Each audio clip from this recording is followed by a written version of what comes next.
دنیا کی حسین ترین خاتون کون ہوگی؟ آج اس کا انتخاب ہونے والا ہے۔ حیدرآباد کے ہائی ٹیکس کنونشن سینٹر میں باوقار مس ورلڈ 2025 کا فائنل ہونے جا رہا ہے۔ آج شام ہونے والے فائنل میں دنیا کے مختلف ممالک کی 108 حسینائیں آخری راؤنڈ میں حصہ لیں گی۔ موجودہ مس ورلڈ چیک ریپبلک سے تعلق رکھتی ہیں اور وہ فائنل کے بعد اپنی جانشین کو تاج پہنائیں گی۔ دنیا بھر میں اس فائنل کو ٹیلی کاسٹ کیا جائے گا۔ ہندوستانی وقت کے مطابق شام 6:30 بجے فائنل کا آغاز ہوگا۔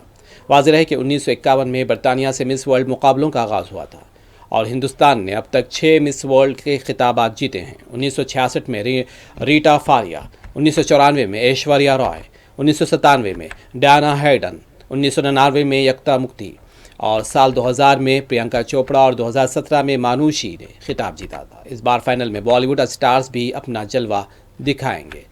فلم اسٹار سونو سود کو ان کی خدمات پر ایوارڈ دیا جائے گا۔ واضح ہے کہ ایک مہینے کے دوران حیدرآباد کے بشمول ریاست کے مختلف مقامات کا مس ورلڈ کے شرکاء نے مشاہدہ کیا تھا۔ چار مینار، لاڈ بازار اور چومحلہ پیلیسز میں حسیناؤں نے ہیریٹیج واک میں حصہ لیا تھا۔ ہر علاقے کے 10 سیمی فائنلز رہیں گے اور ہوتے ہوتے مقابلہ فائنل میں 5 حسیناؤں تک محدود ہو جائے گا۔